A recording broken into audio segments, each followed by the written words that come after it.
Chers militants, chères militantes, chers membres du Parti socialiste, chers amis. Vous allez être prochainement appelés à élire votre candidat, votre candidate représentant la 3e circonscription de la Loire à l'Assemblée nationale. Pour mieux comprendre le sens de cette élection, je souhaite vous présenter ma profession de foi. Le rôle du ou de la députée consiste à vous représenter, à représenter notre démocratie humaniste, mais aussi à représenter les intérêts politiques, économiques et culturels de la 3e circonscription de la Loire et de la région Rhône-Alpes. Je souhaite être candidate à cette 3e circonscription du département de la Loire et défendre au Parlement français les intérêts politiques, économiques, culturels et interculturels de la commune de Saint-Chamond, ainsi que de la commune de Rive-de-Gier, ainsi que des autres communes, mais également du département de la Loire et de la région Rhône-Alpes, ainsi que de la France entière dans une optique européenne. Vous le savez tous, les injustices sociales, le chômage, la pauvreté, les fléaux des nationalismes divers se multiplient. Les pouvoirs publics ainsi que la plupart des représentants du peuple élu actuel se taisent et restent trop souvent figés dans l'inaction politique alors que l'heure de l'action politique et le devoir démocratique d'agir ensemble s'avèrent être des plus urgents. Si vous me désignez candidate de cette 3e circonscription, je vous garantis que je lutterai de manière efficace et sans relâche contre toutes les injustices sociales, contre la paupérisation, contre le chômage et les exclusions, contre tous les nationalismes et conservatismes destructeurs de notre démocratie humaniste. Je souhaite obtenir le mandat à l'Assemblée nationale afin de moderniser la politique du département de la Loire, mais également de la région Rhône-Alpes ainsi que de la France dans une perspective européenne.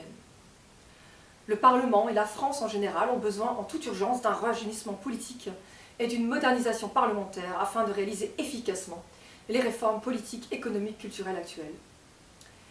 D'autant plus que la parité parlementaire est malheureusement encore inachevée puisque nous avons au Parlement, sur les 577 députés parlementaires, 150 femmes parlementaires par rapport à 423 hommes parlementaires, ce qui souligne ainsi l'inégalité des chances entre hommes et femmes dans l'accès aux fonctions parlementaires.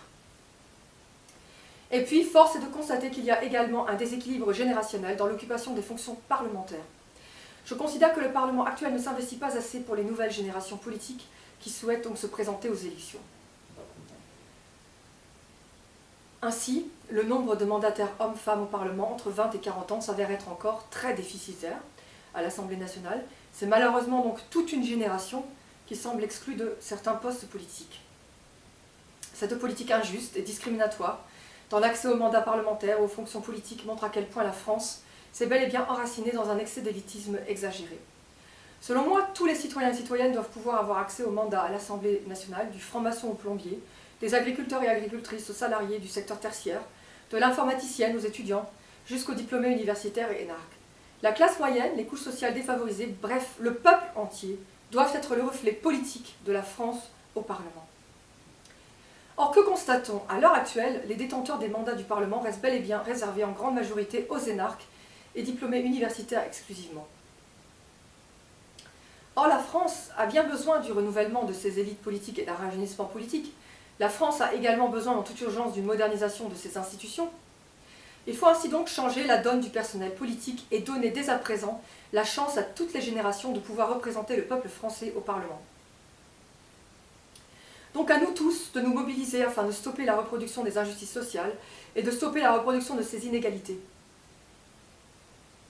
Vous avez la possibilité de me désigner en tant que candidate pour cette 3e circonscription de la Loire et donner à la France de nouveaux visages politiques. Car je m'engagerai de manière indéfectible à la mise en œuvre d'une politique démocratique, sociale, paritaire, égalitariste, dans sa pratique et dans tous les domaines professionnels. Tant de défis et d'enjeux politiques communs nous attendent. Ces défis et enjeux actuels doivent être réalisés dans une perspective européenne et faire en sorte que la France soit tournée vers d'autres économies compétitives mondiales. Il faut surtout prioritairement relancer la consommation, l'investissement et l'innovation en France.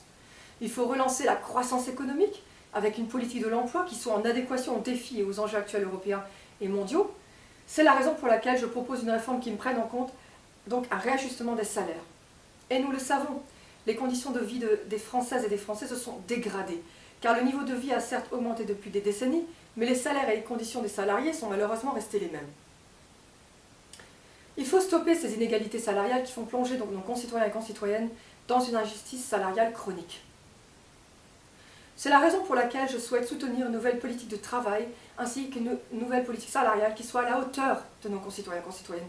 Il faut commencer donc par supprimer ces contrats à durée déterminée, CDD, qui maintiennent certains salariés dans un chômage chronique, puisque certains salariés vivotent de CDD en CDD, sans possibilité d'accéder à la propriété ou à l'épargne, du fait des irrégularités de ces CDD et de l'irrégularité de contractualisation de ces CDD. Donc à nous de responsabiliser le patronat français en proposant uniquement aux salariés des contrats à durée indéterminée, permettant ainsi aux salariés de sortir de cette précarité chronique et de sortir donc de toute précarisation chronique. Et puis il nous faut réaliser une politique de l'impôt qui soit juste pour tous les Français et les Françaises. La justice sociale et salariale, c'est donc de faire baisser les impôts de la classe moyenne et des couches sociales défavorisées. Il n'est pas normal en France que ceux qui disposent de plus de capitaux et de hauts revenus payent moins d'impôts que la classe moyenne.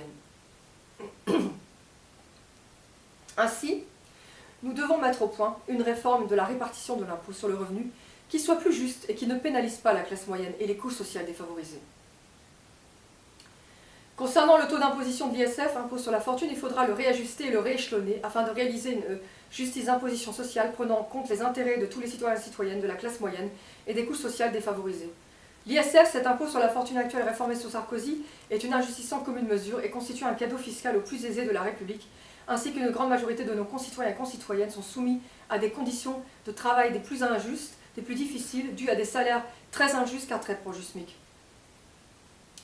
Même si l'ISF ne concerne pas la classe moyenne et les couches sociales défavorisées, le taux de l'ISF actuel est une injustice criante, car cette inégalité de l'imposition renforce le maintien des privilèges des plus riches et empêche la classe moyenne et les couches sociales défavorisées d'accéder au capital, ce qui empêche nos concitoyens et concitoyennes de ces couches sociales en général d'améliorer leurs conditions de vie. Parlons maintenant d'Europe. Le Parlement actuel s'engage insuffisamment dans ces réformes en vue de propulser la France, ses intérêts politiques, économiques et culturels dans une optique politique européenne. Force est de constater que le nombrilisme et l'égocentrisme français ainsi que la politique culturelle autarcique de la France restent majoritairement au cœur des débats politiques sans presque jamais placer la France dans une perspective européenne. Je souhaite européaniser la France et je souhaite placer la France au cœur des défis et enjeux politiques, économiques, culturels européens actuels. Et c'est dans cette même démarche politique européenne qui ne portera pas atteinte au rayonnement politique, économique et culturel de la France dans le monde, mais au contraire qui relancera l'économie, la croissance, la consommation, en favorisant une politique import-export paritaire entre tous les pays membres de l'Union européenne.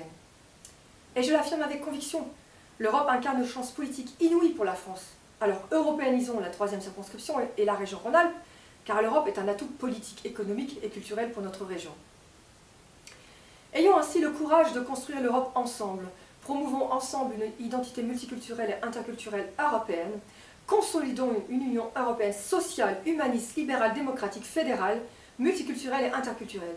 Promouvons une France ouverte au monde. Venons-en maintenant donc au conflit interne et aux luttes intestines visant au Parti socialiste. Il semble que le règne des égoïsmes a également affecté le Parti socialiste, ce qui est malheureusement regrettable, car le Parti socialiste s'avère être pourtant le seul parti démocratique en France compétent à mettre en œuvre la démocratie pour tous, à réaliser les réformes humanistes, sociales et démocratiques nécessaires au pays. Alors à la place de la division, promouvons le rassemblement et l'union de tous. Rassemblons-nous, mobilisons-nous afin de stopper cette phase d'effritement politique du PS. Mobilisons-nous afin de stopper les luttes intestines entre militants et surtout stoppons les divisions au sein du Parti socialiste à l'heure actuelle. Parallèlement à cela, nous devons lutter contre certaines dérives conservatrices et sociales autoritaires de certains militants, car certaines réformes donc, du PS heurtent malheureusement à certaines valeurs et certains idéaux démocratiques du Parti socialiste. Prenons un exemple, la prolongation de l'état d'urgence. La prolongation de l'état d'urgence en permanence fait plonger la France dans un système d'état policier permanent qui heurte aux valeurs républicaines, humanistes et démocratiques de la France. Bien évidemment, nous sommes tous d'accord à dire, nous devons lutter efficacement contre le terrorisme et empêcher que d'autres attentats se produisent en France et en Europe. Donc oui, luttons contre le terrorisme, mais luttons contre le terrorisme avec des méthodes démocratiques. Car je le dis, ce radicalisme islamiste ne gagnera pas nos sociétés occidentales. Nos démocraties et nos libertés triompheront contre ce radicalisme islamiste destructeur. Luttons ensemble et sans relâche contre ce terrorisme ravageur. Soyons tous unis contre le terrorisme, contre le radicalisme islamiste et contre le racisme. Venons-en à présent donc à la crise des migrants. Concernant la crise des migrants, le Parlement actuel a agi en bien des cas trop tardivement, en utilisant des méthodes qui heurtent également à nos démocraties et à nos valeurs républicaines et humanistes. Force est de constater que la France s'est montrée depuis le début de la crise des migrants peu volontariste à accepter les migrants fuyant la guerre syrienne. La France s'est désolidarisée malheureusement de ses propres principes humanitaires. Le Parlement actuel, comme toujours, se tait et reste figé dans un populisme et une démagogie sociale autoritaire et conservatrice. La France incarne pourtant le pays des droits de l'homme et de la femme. En réalité, la situation de la politique de l'asile en France est consternante quand on constate ce que la France inflige comme conditions difficiles et humiliantes aux réfugiés fuyant la guerre, la tourmente et le désespoir.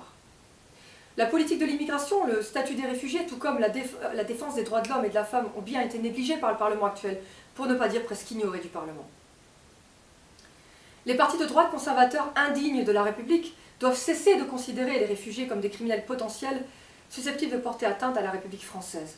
Non, tout réfugié ne doit pas être considéré comme un criminel potentiel. Non, tout réfugié n'est pas un terroriste potentiel. Le démantèlement dans des camps de Calais s'est déroulé de manière indigne. La criminalisation permanente des réfugiés de la part de l'État français est scandaleux. La politique de certains parlementaires et leur conservatisme dépassé saccagent les droits humanitaires ainsi que les principes de solidarité et d'assistance à personne en danger. Mais quand prendra conscience le Parlement actuel que les réfugiés doivent être traités dignement en leur attribuant enfin des logements dignes à la place de ces camps de misère indignes? La France est une terre d'accueil, alors améliorons, humanisons, socialisons la politique du droit de l'asile en France. Venons-en à présent donc au bilan de cette législature. Le bilan du quinquennat de François Hollande reste partiellement positif grâce à la baisse du taux de chômage actuel et au freinage temporaire du surendettement de la France, en stoppant l'augmentation de la dette publique grâce au CICE et au pacte de responsabilité.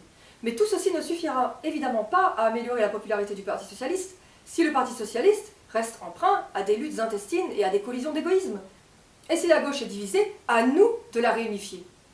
Restons unis car nous avons tous les mêmes ennemis communs. Le terrorisme et les nationalismes sont les ennemis qu'il faut combattre. Créons de l'unité et unissons-nous sous les mêmes valeurs démocratiques universelles humanistes. Unissons-nous et luttons tous ensemble contre le terrorisme et contre les nationalismes. Notre Parti socialiste doit rassembler l'intégralité de la gauche et mobiliser tout le parti. Car ce rassemblement politique est nécessaire afin de vaincre la droite et les conservatismes ravageurs aux élections en 2017. Mobilisons tous contre le Front National, car la démocratie vaincra et non la haine réactionnaire raciste. Stoppons le Front National, stoppons Marine Le Pen, stoppons les extrémismes, les fléaux réactionnaires et les nationalismes. Mobilisons-nous afin de stopper la frénésie fanatique du Front National et stoppons Marine Le Pen, elle et son prolétarisme nationaliste, xénophobe et extrémiste, indigne de notre démocratie française. J'insiste sur ce point, il faut tous nous mobiliser la gauche en son intégralité et impulser plus d'engagement politique pour lutter efficacement contre le Front National. Par ailleurs, les médias nuisent à la démocratie quand ces médias surmédiatisent le Front National. C'est un fait, la surmédiatisation du Front National nuit à la démocratie car cette surmédiatisation génère de nouveaux électeurs à ce parti anticonstitutionnel, raciste et antisémite. Et dans ce contexte, nous devons nous mobiliser encore plus afin de stopper le Front National et de stopper la frontisation de la République. Par ce parti raciste qui ravage et saccage les valeurs républicaines et démocratiques, mais également les valeurs du multiculturalisme européen. Le Front National utilise de toute évidence les libertés et le système démocratique en vue donc d'abolir la démocratie. Nous ne pouvons et ne devons pas tolérer la montée des nationalismes et du racisme en Europe. Notre devoir en tant que démocrates modernes est de stopper ces nationalismes et ces partis xénophobes qui empoisonnent notre Union européenne. Tous les Européens et Européennes souhaitent vivre dans une Europe multiculturelle, interculturelle, solidaire et démocratique, respectant les libertés de tous et la diversité culturelle de tous les peuples. Parlons maintenant donc de la reterritorialisation et de la politique du logement en France. La réforme territoriale, avec le redécoupage des régions, me semble une réforme peu décentralisatrice, en bref, une réforme inutile. Juste parce que certains parlementaires voulaient la regéographisation de la France pour avoir leur nom dans l'histoire des découpages de territoires de France. Au lieu de procéder donc à une décentralisation effective des pouvoirs publics et des administrations d'État au profit des régions et des départements, le Parlement a rajouté du centralisme au centralisme, de la centralisation à la centralisation. Même si cette réforme territoriale a été votée en majorité par le Parlement, il sera vraiment nécessaire à l'avenir de décentraliser les pouvoirs publics de manière plus effective, de faire une véritable réforme de décentralisation qui donne plus de compétences et d'autonomie aux départements et aux régions. Une réforme décentralisatrice s'avère être nécessaire afin de donner plus de liberté d'agir aux élus des départements et des régions. Cette réforme décentralisatrice s'avère être indispensable et urgente afin de réformer et de moderniser les institutions. Cette réforme institutionnelle est nécessaire afin de moderniser la France et de permettre de lutter contre la surbureaucratisation du pays. Cette réforme de modernisation institutionnelle est nécessaire afin de renforcer la démocratie participative et la participation directe des citoyens et citoyennes au processus démocratique et parlementaire. En tant que candidate à la députation aux élections législatives 2017, je suis également consciente qu'il y a nécessité d'agir de manière prioritaire dans la politique du logement en général. Donc si vous me désignez candidate de la 3e circonscription, ma priorité en tant que mandataire parlementaire sera d'adopter une politique de construction de logements interventionniste, une politique moderne, démocratique, volontariste, permettant de lutter contre la pauvreté, de lutter contre la crise du logement, contre la flambée des loyers et par ailleurs de réaliser donc des réformes locatives permettant de bâtir des logements pour tous, donc par conséquent de bâtir beaucoup plus de logements sociaux. Une autre réforme cruciale sera le droit au logement pour tous.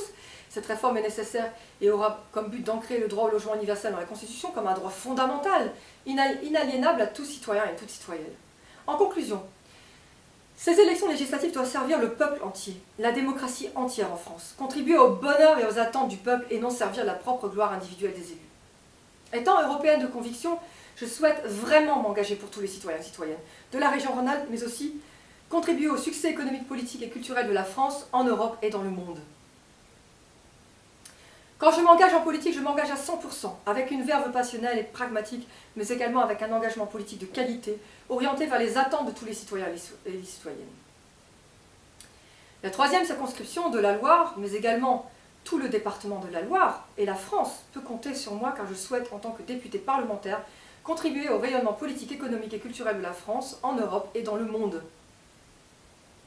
Conformément à la politique paritaire du PS, je me présente aux élections législatives 2017 car la politique du Parlement actuel, dans sa majorité, n'est malheureusement plus le reflet des valeurs humanistes, modernes de gauche et des principes démocratiques républicains. Je souhaite mettre en œuvre une politique émancipatrice, sociale, libérale, moderne. Je souhaite stopper les dérives sociales et autoritaires du Parlement actuel qui heurtent en mon sens aux principes et aux idéaux de la démocratie moderne et de la justice sociale en général. Soucieuse de l'intérêt politique collectif et consciente des enjeux politiques de la fonction de députée de la 3e circonscription de la Loire, soyez assurés de mon engagement politique infaillible au Parlement pour les 5 prochaines années. Si vous souhaitez de nouvelles réformes sociales, votez pour moi. Engageons-nous ensemble pour plus de liberté, pour une société multiculturelle et interculturelle, pour plus de tolérance et de démocratie participative. Agir ensemble vers une démocratie plus sociale, plus solidaire, plus juste et pacifiste, plus moderniste, plus européenne et internationale, plus égalitaire et égalitariste, plus libre et idéale. C'est uniquement à travers une politique volontariste fondée sur l'engagement et l'action politique régulier, fondée sur les valeurs humanistes universelles qui changera la société et prodiguera donc aux citoyens et aux citoyennes, à toutes les couches sociales, à la classe moyenne et aux couches sociales défavorisées, plus de justice, plus de liberté, plus d'égalité de faits et de droits, ainsi que plus de richesse, d'idées et de valeurs, plus de bien-être, de confort matériel et moins de misère et d'injustice sociale et économique. Je souhaite conclure avec une phrase d'Hannah Arendt, une citation d'Hannah Arendt, qui disait « Le pouvoir jaillit parmi les hommes et les femmes quand ils agissent ensemble ». Eh bien, agissons ensemble pour la victoire aux législatives 2017. Agissons ensemble contre les conservatismes et contre l'extrême droite. Agissons ensemble contre la pauvreté et la précarisation. Agissons ensemble pour plus de démocratie, pour plus de liberté, pour une société multiculturelle, interculturelle et européenne. Agissons ensemble pour une société sans injustice sociale et sans inégalité. Votez pour la liberté. En votant pour moi, vous votez le progrès social. En votant pour moi, vous choisissez un avenir politique meilleur. Je vous remercie pour votre écoute et votre confiance.